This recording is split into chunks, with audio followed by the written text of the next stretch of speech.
페르시아의 고레스 왕 제3년에 일명 벨드사살이라고 하는 다니엘이 계시로 말씀을 받았다. 그 말씀은 참된 것이었는데 환상을 보는 가운데 심한 고생 끝에 겨우 그 뜻을 깨달았다. 그때 나 다니엘은 새 일해 동안 고행하였다. 새 일해 내내 좋은 음식을 삼가고 고기와 포도주도 입에 대지 않았으며 몸에 기름을 전혀 바르지 않았다.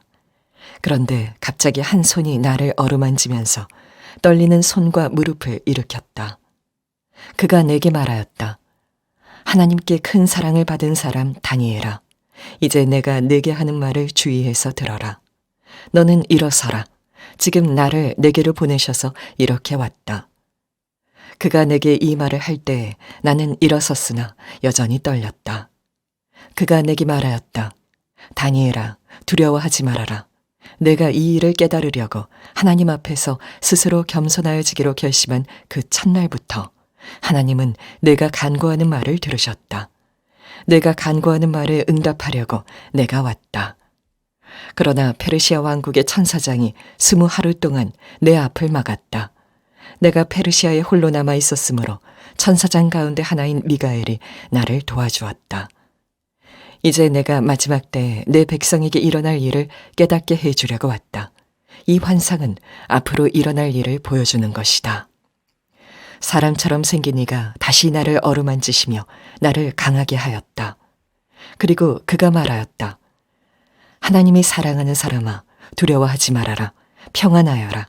강건하고 강건하여라. 그가 내게 하는 말을 들을 때 내게 힘이 솟았다. 내가 말하였다. 천사님이 나를 강하게 해주셨으니 이제 내게 하실 말씀을 해주시기 바랍니다. 그가 말하였다. 너는 내가 왜 내게 왔는지 아느냐? 나는 이제 돌아가서 페르시아의 천사장과 싸워야 한다. 내가 나간 다음에 그리스의 천사장이 올 것이다. 나는 진리의 책이 기록된 것을 내게 알려주려고 한다. 너희의 천사장 미가엘 외에는 아무도 나를 도와서 그들을 대적할 이가 없다.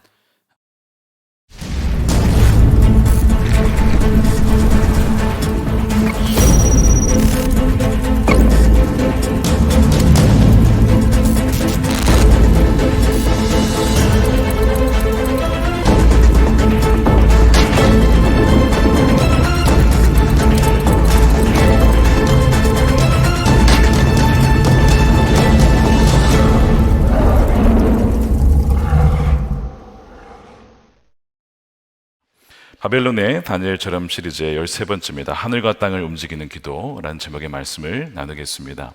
최근에 좀 안타까운 이야기들을 종종 들었습니다. 공통점이 있다면 재정 문제였는데요. 이런 겁니다. 다단계 수법과 비슷한 거였어요.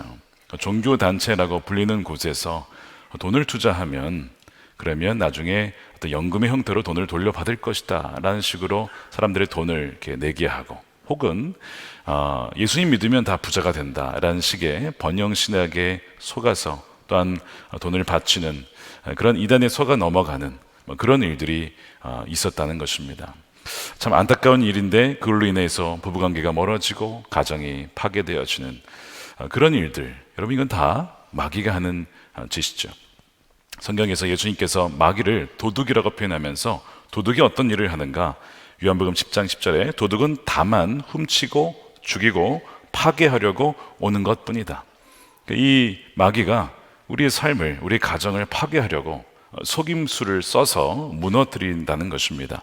이 도둑은 영적인 존재, 악한 존재이기 때문에 직접 이 일을 못하고 바로 사람들을 속여서 그 사람이 다른 사람들을 어떤 빼앗아가고 죽이도록, 멸망시키도록 그렇게 한다는 거예요. 그러니까 이 땅에 벌어지는 일들의 배후에는 영적인 세력의 치열한 어떤 전쟁이, 전투가 있다라고 하는 것이죠.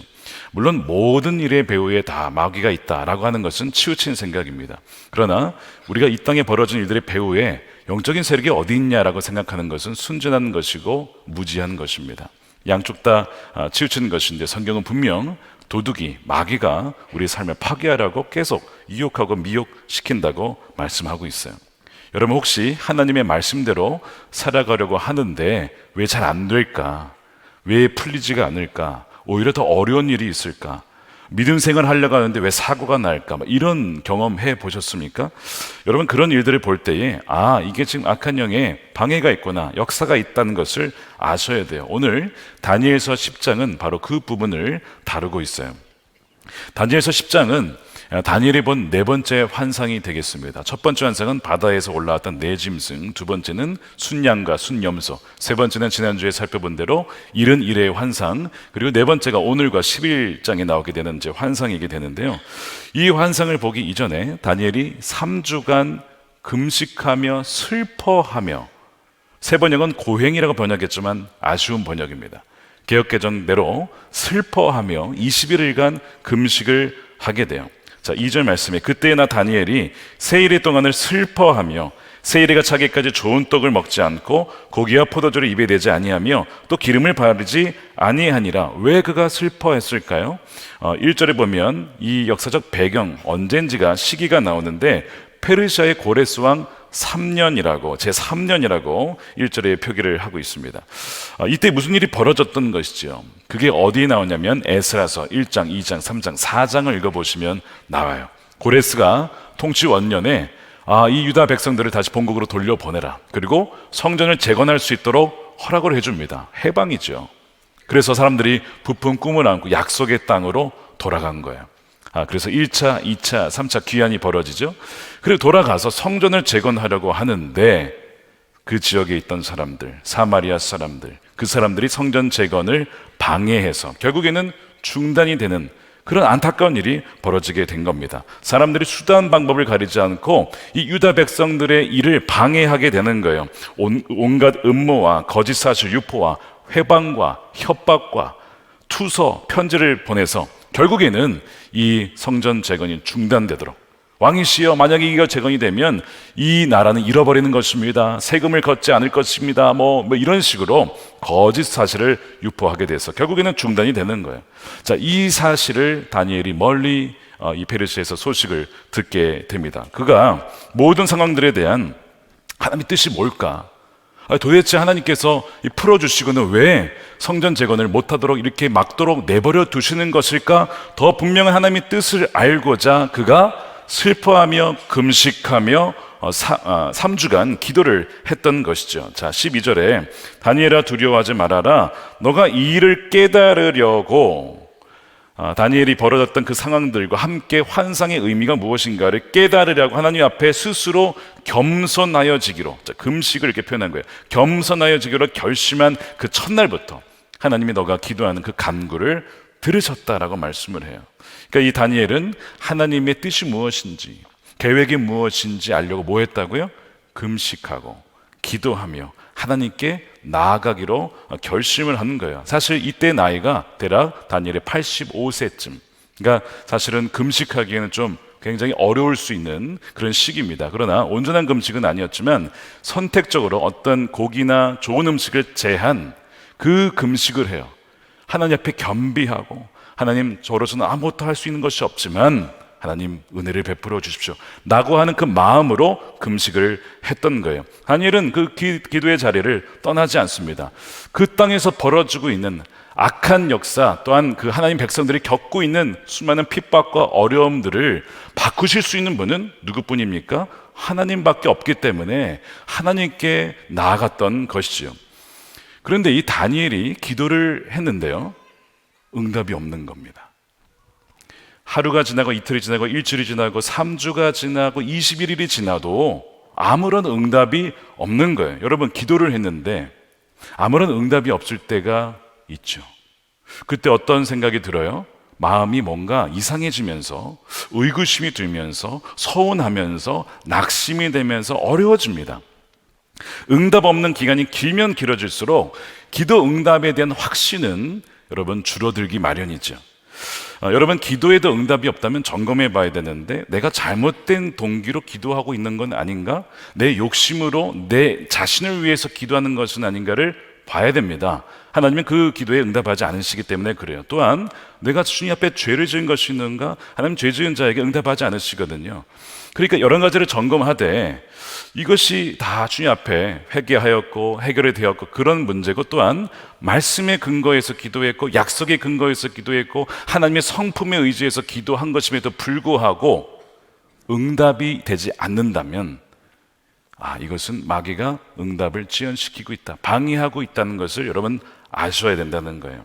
여러분, 그리스도인들이 기도하지 못하도록 마귀가 쓰는 3단계 전략이 있어요. 여러분 잘 아셔야 됩니다. 지피지기, 백전불퇴. 저걸 알면 여러분 물러서지 않게 됩니다.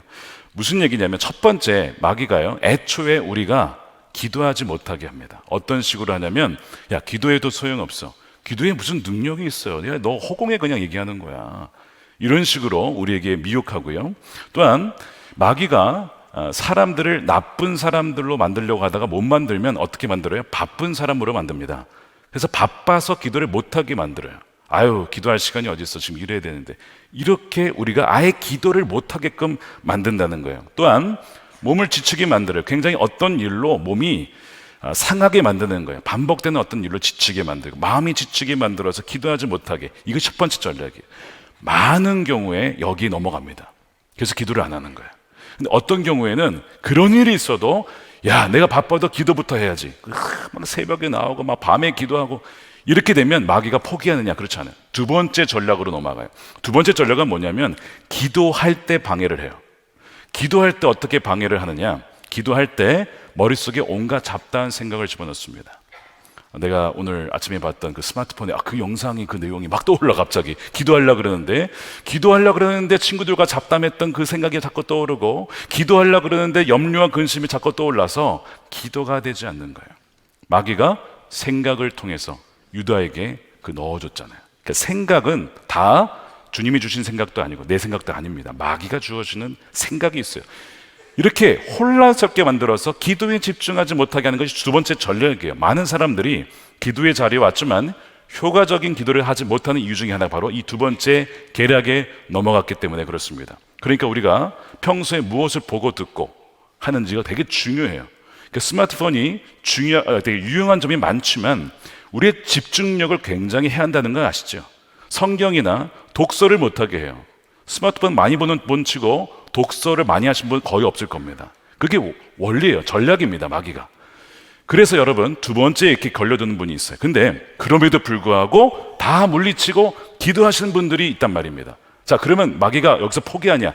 마귀는 끈질깁니다. 세 번째 전략으로 가요. 세 번째 전략이 뭐냐면, 기도의 응답을 지연시키거나 포기하게 만드는 거예요. 이거는 뭐냐면, 마귀가 우리가 기도를 하는데 하나님께서 우리의 기도를 들으셨구나라고 생각하는 것이 아니라 듣지 않으신다라고 의심하게끔 만듦으로써 계속 기도하지 못하도록, 또한 기도의 응답을 기대하지 못하도록 만들어버립니다. 수많은 기도자들에게 쓰는 마귀의 전략이에요. 분명 기도가 하나님께 상달이 되었어요. 오늘 말씀 보세요. 첫날부터, 너가 기도를 결심한 그날부터 하나님이 들으셨다고요. 근데 마귀는 뭐라고요? 응답 없잖아, 하나님 침묵하시잖아, 이런 식으로 속여서 좌절하게 만드는 거예요. 예를 들어서 요셉의 형들이 그 요셉을 이제 그 구덩이에 던졌다가 이제 애굽으로 팔아 넘기지 않습니까? 노예로. 나중에 이제 요셉의 옷을 가져오면서 동물의 피를 묻혀가지고 아버지에게 보여줘요. 아버지요, 보셔서 이게 요셉의 옷 아닙니까? 했더니 이제 아버지가 딱 보더니 무슨 얘기를 하냐면, 야곱이 내 아들의 옷이구나 이러면서 악한 짐승이 그를 잡아먹었도다, 요셉이 분명히 찢겼도다, 이렇게 생각을 해요. 여러분, 요셉이 죽었나요? 요셉이 비록 노예가 되긴 했지만 죽지 않았단 말이에요. 근데 야곱으로 하여금 죽었다라고 생각을 하게 만드는 것이죠. 아들을 위해서 기도하지 못하게 만드는 거예요. 이것이 마귀의 전략이에요. 그러니까 나중에 요셉이 형들이 나에게 악을 행하였다, 이게 지금 마귀가 하는 짓이거든요. 속이게 만들어서 아들이 죽었다, 절망하게 하고 낙심하게 하고, 막 이 야곱이 막 옷을 찢으면서 애통하면서 울잖아요. 요셉이 왜 죽어요? 팩트는 살아있는 것인데 이거를 마귀가 바꿀 수는 없지만 뭘 바꾸죠? 그걸 믿지 못하게 하는 것이죠. 죽었구나, 내 아들은 이제 끝났다, 끝장이야. 여러분, 혹시 무엇을 포기하려고 하십니까? 끝났다라고 생각하십니까? 어떤 사람에 대해서 절망을 느껴서 이 사람은 이제 안 돼라고 생각하십니까? 여러분 그 생각 누가 줄 거예요? 하나님이 주시겠습니까? 마귀가 주는 생각인 거예요. 이런 식으로 끝까지 어쨌든 기도자들이 이 믿음에서 떨어져 나가도록 미혹한다는 것입니다. 마귀의 이 전략이 얼마나 강력한지 여러분 욥기 읽어보시면 욥에게도 다가와서 이런 속삭임을 해서 욥이 어떤 얘기를 하냐면 30장 20절에 주님, 내가 주님께 부르짖어도 주님께서는 내게 응답하지 않으십니다. 내가 주님께 기도해도 주님께서는 들은 채도 않으십니다. 라고 욥이 느낀 거예요. 너무나 많은 고난이 다가오니까, 가정이 너무나 어려운 풍파를 당하니까 하나님이 내 기도에 응답하지 않으시는구나 라고 생각이 드는 거예요. 그 생각이 마귀가 집어주는 생각입니다. 그러니까 여러분 욥이 의로운 사람인데 그리고 아주 신실한 사람인데 불구하고 마귀가 던져준 이 돌에 의해서 이렇게 낙심했다면 하물며 저와 여러분과 같은 사람 얼마나 많은 돌을 던지고 마귀가 낙심을 하겠습니까? 그러니까 이런 공격이 계속 있는 것이죠. 비슷한 일이 다니엘에게도 벌어진 거예요. 분명히 기도에는 강력한 능력이 있는 것을 다니엘은 누구보다도 잘 아는 사람입니다. 그런데 21일이 지나도 아무런 반응이 없어요. 그러면 인간적으로 다니엘도 좌절할 수 있죠. 낙심할 수 있죠. 왜 하나님이 기도에 응답을 하시지 않는가? 분명 첫날부터 들었다라고 12절에 말씀을 하셨음에도 불구하고 왜 그런가? 나중에 21일이 지나고 가브리엘로 추정되는 천사가 다니엘에게 와요. 여러분, 기도는 하나님께 우리가 드렸을 때 하나님께서 들으시고 거기에 대한 응답을 하시는데 오늘 다니엘에게는 그 응답으로 천사가 온 거예요. 천사가 괜히 온 게 아니고 기도했기 때문에 온 거라고요. 와가지고 이 21일 지난 다음에 와가지고 다니엘에게 왜 다니엘의 기도가 지연되고 응답이 바로 이루어지지 않았는지를 이렇게 설명을 합니다. 13절에 페르시아 왕국의 천사장이 20하루 동안 내 앞을 가로막았다는 거예요. 응답을 가지고 가려고 하는데 이 페르시아의 악한 천사장이 자기를 막았대요. 내가 페르시아에 홀로 남아 있었으므로 천사장 가운데 하나인 미가엘이 나를 도와주었다. 페르시아 왕국의 천사장은 천사가 아니고 타락한 천사, 사탄의 졸개들 중에 하나죠. 페르시아 지역을 장악하고 있었던 악한 마귀였던 것입니다. 그 마귀가 가브리엘 천사를 막았어요. 못 가게, 다니엘이 응답을 듣지 못하기로 하기 위해서, 그 다음에 그로 하여금 절망케 하기 위해서 그렇게 막았던 거예요. 근데 나중에 이 다니엘이 21일 지나도 기도를 포기하지 않고 계속 기도를 하고 있었어요. 하나님이 신실하십니다. 하나님이 들으십니다. 그러니까 계속 기도를 하니까 나중에 어떤 일이 벌어졌냐면 미가엘 천사가 나타나서 가브리엘을 도와주죠. 그래서 가브리엘이 풀려나서 다니엘이 온 거예요. 그러니까 하나님께서 천사를 더 동원해서 이 전투에서 이겨나갈 수 있도록 들어주신 건데 그것이 다니엘의 끈질긴 인내의 기도의 결과였다는 것을 보여주고 있는 거예요. 그러니까 이 12절과 13절이 말하고 있는 것 중에 하나가 뭐냐면 각 나라마다 정부마다 고위 관리나 리더십들에게 그 배후에는 그들에게 영향을 미치는 영적인 세력이 있다라는 것을 보여주고 있는 거예요. 예를 들어서 사도 바울이 에베소에 선교를 갔는데 에베소 지역이 다 예전에 이제 그리스 헬라 지역 아닙니까? 거기에 아데미 신전부터 해서 온갖 우상들이 즐비한 거예요. 이게 그냥 우상이 아니고 이 배후에 악한 영이 있구나 하는 것을 간파하고 에베소서 6장 12절에 이렇게 얘기를 합니다. 우리 함께 읽어보겠습니다. 시작. 우리의 싸움은 인간을 적대자로 상대하는 것이 아니라 통치자들과 권세자들과 이 어두운 세계의 지배자들과 하늘에 있는 악한 영들을 상대로 하는 것입니다. 여기에서 어두운 세계의 지배자들이 오늘 본문의 군주 혹은 천사장, 악한 마귀 동일한 얘기를 하고 있는 거예요. 동일한 상대를 말하고 있는 것이죠. 사람을 대상해서 싸우는 게 아니라는 거예요. 하나님 나라가 정치, 경제, 사회, 문화, 교육, 예술 그 모든 영역 속에 임할 때에는 치열한 전쟁이 있다는 것이죠. 보이지 않는 싸움이 있다는 것입니다. 이 중에서 이 어두운 세계 지배자들이 어떤 특정한 나라와 지역을 지배한다는 거예요. 그래서 정부에게 또한 리더십들에게 영향을 미치고 있어요. 왜? 우리가 종종 이런 생각을 할 때가 있어요. 야, 정부가 참 잘 결정했다라고 할 때도 있지만 왜 정부가 이런 어처구니 없는 결정을 내렸지? 그런 말면 많은 사람들이 피해를 미치거든요. 국가에 영향을 미치는 잘못된 결정을 내릴 때 왜 이런 일이 벌어진지 아십니까? 배후에 이런 악의 세력들이 이 나라를 전복시키고 이 나라를 무너뜨리기 위해서 서서히 속이는 거예요. 사람들, 결정권자들이 있어요. 그 결정권들의 배후에서 영향을 미친다고 하는 것을 보여주고 있는 거예요. 이게 사람이 하는 게 아니고 악한 영의 역사에 속임수를 써서 당하게 되는 것이죠. 자, 이런 점에서 이 왜 페르시아의 악한 천사장이 다니엘의 기도 응답을 그렇게 막으려고 했느냐? 아니, 그 많은 사람들 중에 굳이 다니엘의 기도 응답을 막으려 했을까? 먼저는 마귀는 하늘에서 뜻이 이루어진 것처럼 땅에서 이루어지는 걸 원치 않잖아요. 무조건 죽이고 속이고 하여튼 파괴시키고 멸망시키는 게 목적이기 때문에 그렇죠. 이 페르시아에 이 많은 결정들이 이루어지고 있었는데 그 결정들이 누가 연관되어 있었냐면 하나님의 백성들과 연관되어 있었어요. 그러니까 말씀드린 것처럼 고레스의 칙령이 하나님의 백성들을 풀어줘서 본국으로 돌아가게 하는 결정을 내렸잖아요. 나중에 성전 재건을 중단시키는 결정도 페르시아에서 이루어지죠. 나중에 이제 한 50년 지나 보십시오. 이제 에스더가 페르시아 왕비가 되는데 그때 어떤 일이 벌어졌냐면 하만이라고 하는 사람이 음모를 꾸밉니다. 유대인들을 다 몰살시키려는 계략을 페르시아에서 만들죠. 그러면 그게 여러분 하만이 만든 게 아니고 누가 만든 거예요? 악한 영이 하만을 속여서 그 유대인들을 죽이려고 했던 겁니다. 그런 일들이 벌어질 때 누가 알아채요? 이 민감한 모르드기, 영적으로 멘토 아닙니까? 에스더에 야, 우리가 좀 기도해야 된다. 에스더, 너가 이때를 위해 있었던 거야. 그러면서 에스더가 죽으면 죽으리이다. 저를 위해서 금식하며 기도해 주십시오. 금식을 선포해요. 유대인들이 다 금식합니다. 그래서 이 악한 일이 완전 전복이 되죠. 치열한 일이 이 페르시아에서, 왜냐하면 거기서 결정되는 일들이 영향이 누구에게 미쳐요? 하나님 나라의 백성들에게 미치니까. 그러니까 악한 사단은 거기를 장악해서 어떻게 해서든지 사람들에게 피해를 주려고 한다는 거예요. 나중에 느헤미야에서 읽어보세요.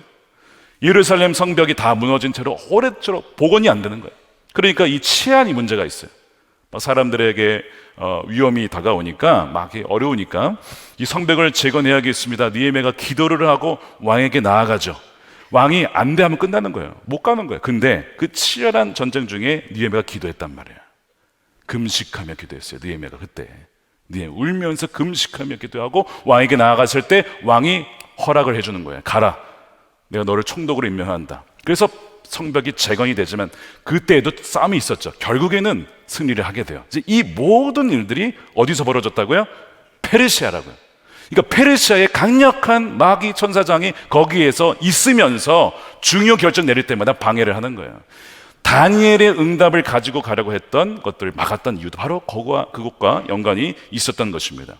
지금 대한민국에 많은 결정들이 일어나고요. 또 총선이 다가오고 있어요. 이제 마귀가 관심을 갖고 보겠죠. 자기 사람들을 세우지 않겠습니까? 지금 어떤 일이 또 벌어지고 있냐면 이런 것이 있어요. 제4차 국가인권 정책 기본계획이라고 하는 NAP라고 하는 것이 몇 년 주기마다 이게 업데이트가 됩니다. 국가 방향이 결정되는데 인권에 대한 부분이 우리가 약하다. 이걸 잘 보강해 좋은 일이에요. 그런데 거기에 이런 내용이 들어가 있어요. 독소 조항이 있는 거예요. 아직 국민의 사회적 합의가 거치지 않은 어떤 이슈들이 들어가 있어요. 예를 들면 여러분 양성평등 좋은 일이잖아요. 그건 맞아요. 돼야 되는 일입니다. 그런데 어떤 일이면 성평등이 있어요. 그러면 성평등과 양성평등이 같은 거 아닙니까? 다른 거예요. 근데 성평등 내용이 들어가 있는데 어떤 거냐면 동성애와 양성애와 바이젠더, 트라이젠더, 여러분 혹시 안드로진 뭔지 아십니까? 내가 안드로이드는 들어봤는데 안드로진은 모르겠습니다. 안드로진은 내가 남성 70%, 여성 30%입니다. 내가 남성은 60%고 여성은 40%, 아니면 여성이 70%, 남성 30%. 그게 안드로진이에요. 자기가 그렇다는 거예요. 두 개의 성을 다 갖고 있다는 것이죠. 안드로진을 비롯해서 하여튼 여러 가지 이런 처음 들어보는 팬젠더, 젠더리스 제3의 성별을 전제를 하고 성적 지향, 유동성이 성이 자기 기분에 따라 바뀌는 거예요. 그거를 인정해주고 나가는 것, 이게 지금 방향을 정하고 있다는 거예요. 어마어마한 일이 지금 결정되고 있는데 대다수의 국민들이 모르고 있어요. 심각한 일입니다. 그러니까 여러분 국가 방향이 이렇게 정해지면 나중에 예상할 수 있는 게 있어요. 대혼란이 일어납니다. 대혼란. 화장실부터 해서 탈의실부터 해서 군대부터 해서 모든 나라의 국가에 영향을 미치거든요. 근데 마귀가 왜 이걸 하겠어요? 마귀는 뭐 한다고요? 속인 다음에 훔치고 파괴하고 멸망시키는 거예요. 서서히 국가를 무너뜨리는 것이죠.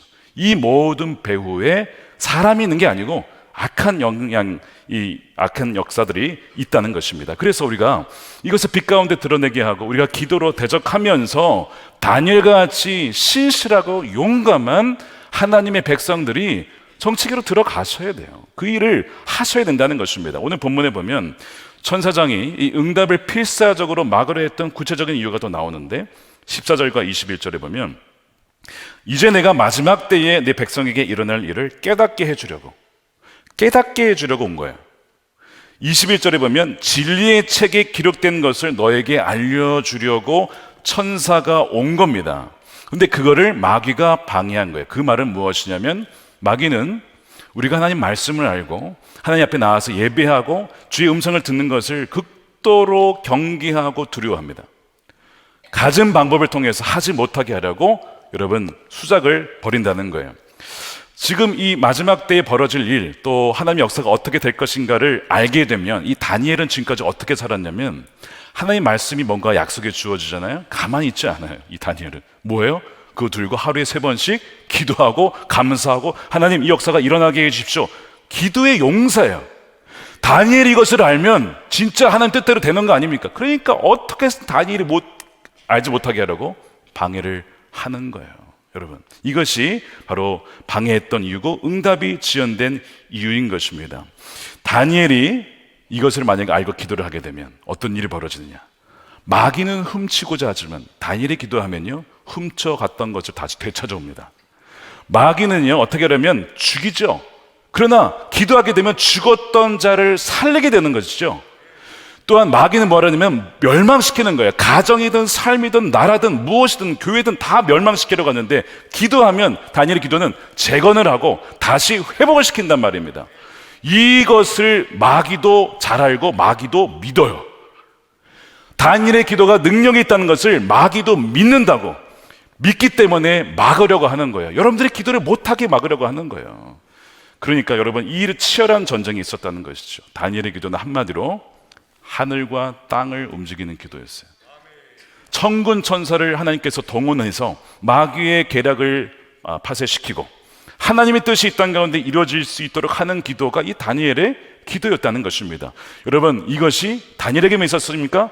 예수 그리스도 안에서 예수님의 이름으로 구하고 믿음으로 나가는 여러분 모두에게도 이런 능력이 주어진 줄로 믿으시기를 축복합니다. 그러므로 여러분 악한 세상 주관자들과 대적할 수 있는 방법은 여러분 기도예요. 전신갑주를 입고 오직 깨어서 성령 안에서 기도할 때에 우리는 승리할 수 있다는 것이죠. 그래서 어떤 학자가 이 다니엘의 이 기도를 이렇게 묘사를 했어요. 우리가 보듯이 다니엘의 기도는 천사들을 하늘에서 땅으로 오게 하는데 성공했다. 그 결과 적의 계획은 실패했다. 하나님 나라와 이 세상 나라 사이에 벌어지는 강력한 전투에서 다니엘은 천사들을 영적 공군으로 동원하여 공중건설을 가진 사탄의 세력에 대적하는데 성공했다. 멋진 표현이죠. 천사들을 영적 공군으로 동원해서 적의 계획을 무력화시켰다는 거예요. 예수님 당시에 예수님이 제자들을 훈련시키면서 전도여행을 보냈어요. 한 70명을 딱 보냈는데 나중에 그들이 이제 가서 복음을 전하면서 예수님의 이름으로 막 기도하며 선포했더니 어떤 일이 벌어지냐면 귀신이 막 떠나가는 거예요. 야, 너무 신기해가지고 돌아오면서 예수님 귀신이 떠나가더이다 막 이랬어요. 그때 예수님이 뭐라고 하시냐면 예수께서 그들에게 말씀하셨다. 사탄이 하늘에서 번개불처럼 떨어지는 것을 내가 봤다. 언제 이런 일이 벌어집니까? 예수 이름으로 기도하며 선포했을 때예요. 예수 이름에 그런 권능이 있다는 것이죠. 사탄이 이스라엘 사람들의 눈을 다 가리고 있었어요. 빛이 비치지 못하도록 사람들의 마음을 혼미하게 하여서 보지도 듣지도 못하게, 듣는데도 무슨 말인지 몰라요. 보는데도 무슨 역사인지 몰라요. 이런 상황에서 예수 이름으로 그 모든 악한 일을 쫓아내니까 사탄이 힘을 잃고 떨어져 나가게 되는 거예요. 물론 일시적이긴 했지만 예수님의 이름으로 선포한 기도를 통해서 그 나라를 장악하고 있었던 사탄의 영향력을 약화시킨 것이죠. 여러분, 우리가 하나님께 기도할 때 하나님이 어떻게 하신다고요? 들으신다고요. 믿으십니까? 여러분, 시편 116편인가요? 다윗이 왜 내가 하나님을 사랑하는지를 하나님 내 기도에 들으셔서 사랑한다고 고백하는 장면이 나와요. 다니엘의 기도는 하나님으로 하여금 하늘의 천사를 움직이게 했어요. 물론 그 하나님의 뜻을 알아가는 과정이 쉽지가 않았습니다. 굉장히 어려웠지만 결국에는 그 뜻을 깨닫게 되어지고, 또한 그의 기도는 결과적으로 이 땅에 하나님의 뜻이 이루어지게 되는 그 바탕이 되는 거예요. 어떻게 되냐면 유다 번국의 성전 건축이 여러분 무려 16년간 중단이 됩니다. 엄청 방해가 있었어요. 16년간 멈춰졌다가 나중에 학계 선지자에 의해서 재건이 시작이 돼서 4년이 지난 거예요. 그래서 이제 완공이 돼요. 근데 이 기간을 잘 보면요, 주전 586년에 성전이 무너졌어요. 그렇죠? 남유다 멸망해요. 근데 주전 516년에 성전이 재건됐어요. 그 몇 년 된 거예요? 70년. 70년 기간 만에 하나님께서 약속하셨죠. 회복될 것이다. 이 얘기가 무슨 얘기냐면 마귀의 방해가 16년간 있었어요. 근데 하나님은 다 알고 있었어요. 다 계산을 하고 있었던 거예요. 마귀의 방해가 있어도 믿음의 기도를 드린 자를 통해서 나는 반드시 그 약속을 이룬다. 그 의미가 여기에 숨겨져 있는 거예요. 다니엘이 기도하며 울며 금식하며 했을 때 아무리 사단 마귀가 16년간 방해를 했어도 하나님의 그 뜻이 이루어진 데에 막을 수가 없었다는 것입니다. 여러분, 그 19세기에 찰스 스펄전이라고 하는 위대한 목사님 계시죠. 영국의 메트로폴리탄 타버나클 교회 담임이셨는데 이분이 그 목회를 하시면서 정기적으로 기도와 금식을 하는 시간을 가졌다고 해요. 그러면서 그때를 회상을 하면서 나중에 이런 얘기를 하세요. 우리가 타버나클에서 금식하고 기도하는 시절들은 최고의 날들이었습니다. 진실로 그때보다 천국의 문이 더 넓게 열려 있었던 적은 없습니다. 그때보다 우리 마음의 영광의 중심에 더 가까이 다가갔던 적은 없습니다. 무슨 얘기죠? 우리가 기도하며 금식하며 주님께 나아갔을 때 천국의 문이 활짝 열리며 수많은 이들이 거듭나고 변화되어지고 지옥 백성이 천국 백성으로 바뀌어지고, 또한 지옥의 문이 닫히면서 또한 우리가 영광의 그 중심이 더 가까이 갔다는 것은 하나님의 그 임재를 누리며 하나님이 더 깊이 알게 되어지고 주님과 동행하게 되어지며 우리가 주님을 닮아가게 되었다라고 하는 그 고백을 목회를 회상하면서 했던 거예요. 우리가 왜 연말 연초 기도해야 될까 하는 바로 그 이유가 거기에 있습니다. 지난 제가 7월 말에 안식월을 보내면서 하나님께서 연말 연초에 온 성도들이 금식과 기도를 하며 나아가자, 그런 마음을 주셨어요.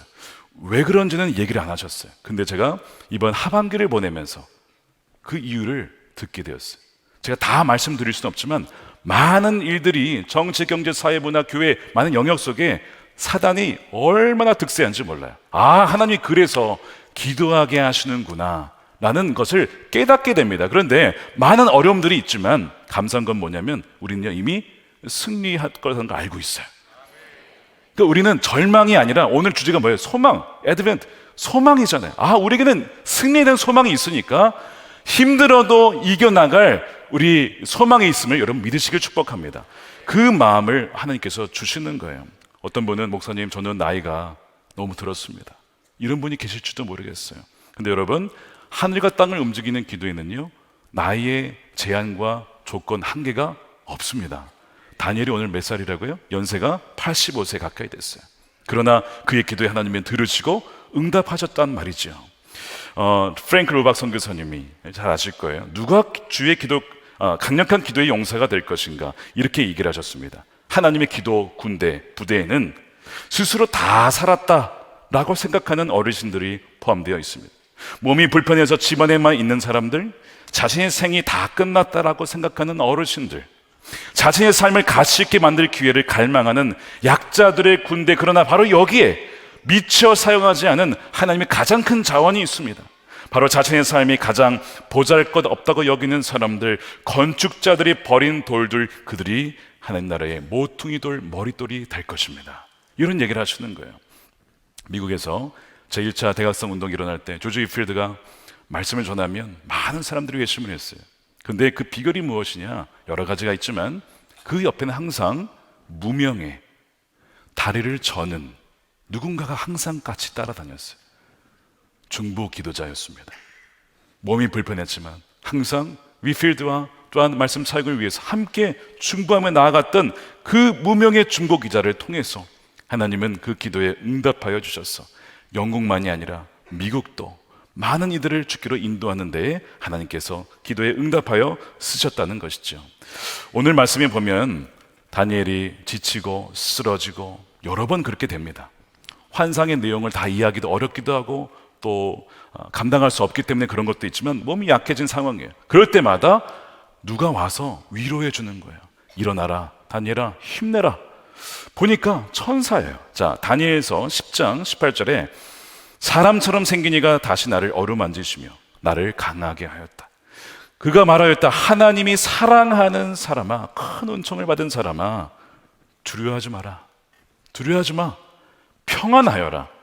오늘 찬양대로 평안하여라. 강건하여라. 강건하여라. 왜 이 말을 하겠어요? 하나님 다 모든 걸 아시니까. 그가 내게 말을 할 때에 내게 힘이 솟았다. 내가 말하였다. 천사님이 나를 강하게 해주셨으니 이제 제게 하실 말씀을 말씀해 주시기를 바랍니다. 다니엘도요, 지친 적이 있었어요. 힘든 적이 있었어요. 근데 그때마다 하나님이 천사를 보내셔서 위로해 주신 거예요. 여러분, 오늘 혹시 낙심이 되셨습니까? 근데 누군가가 여러분 곁에서 힘내라고, 내가 너를 위해서, 당신 위해서 기도하고 있습니다 하는 분이 계세요? 그분이 여러분의 천사입니다. 여러분이 붙여주신 거예요. 절대 낙심하지 말라는 거예요. 포기하지 말라는 것입니다. 어떤 분은 나이가 어려서 불편해서 이렇게 생각하신다면 마지막으로 이 이야기를 한번 들어보시기 바랍니다. 1872년에 영국의 웨스트민스터 채플, 유명한 교회예요. 거기에 마리안 아들라드라고 하는 이 침대에 누워서 생활하는 장애인 소녀가 있었어요. 이 소녀가 어떤 소식을 듣냐면 미국 시카고의 D.L. 무디가 헐벗은 아이들과 함께 사역을 한다는 소식을 듣고 영국에도 이 목사님을 보내주셔 하나님께 기도를 합니다. 그걸 누가 알겠어요. 근데 그 해에 D.L. 무디가 하나님 인도함을 따라 두 번째 영국 전도여행을 와요. 그러니까 하나님이 인도하심이 어딘지를 알기 위해 계획을 하지 않고 왔어요. 그런데 우연히 이 소녀가 속해 있는 교회 담임 목사님을 만나고 그 목사님이 무디에게 집회를 요청해요. 그래서 가서 일주일간 집회를 하는데 그 주간에 거의 400명 가까운 사람들이 회심을 합니다. 놀라운 역사가 일어나니까 D.L. 무디가 궁금한 거예요. 이거 누가 분명히 기도했다. 누굴까? 그래서 나중에 조사를 해보니까 이 장애인 소녀가 하나님께 기도했다는 것을 알게 돼요. 그래서 목사님을 찾아가서 목사님, 제가 사실은 이런 역사를 보면서 누가 기도했을까 궁금했는데 찾아보니까 이 마리안이라는 소녀가 있음을 제가 알게 되었습니다. 하나님께서 그 소녀의 기도를 들으시고 소녀의 간구를 들어주시기 위해 저를 4,000마일 이상의 멀리 떨어진 곳에서 땅과 바다를 건너오게 하신 것입니다. 그런 얘기를 하는 거예요. 여러분, 하나님께서는 할 수 있는 일은 오직 기도밖에 없었던 그 장애인 소녀의 기도를 들으셨어요. 몸이 불편했지 영이 불편하지 않았어요. 그녀의 몸은 불편했을지 몰라도 영은 깨어 있었고 살아 있었고 하나님과 연결되어서 그녀의 작은 신음소리를 주님은 놓치지 않고 들으시고 응답하시는 거예요. 바로 그녀가 그렇게 영국 사회에 변화를 일으키는 데 또한 쓰임받는 통로가 되었다는 것입니다. 하늘과 땅을 움직이는 기도였던 것이죠.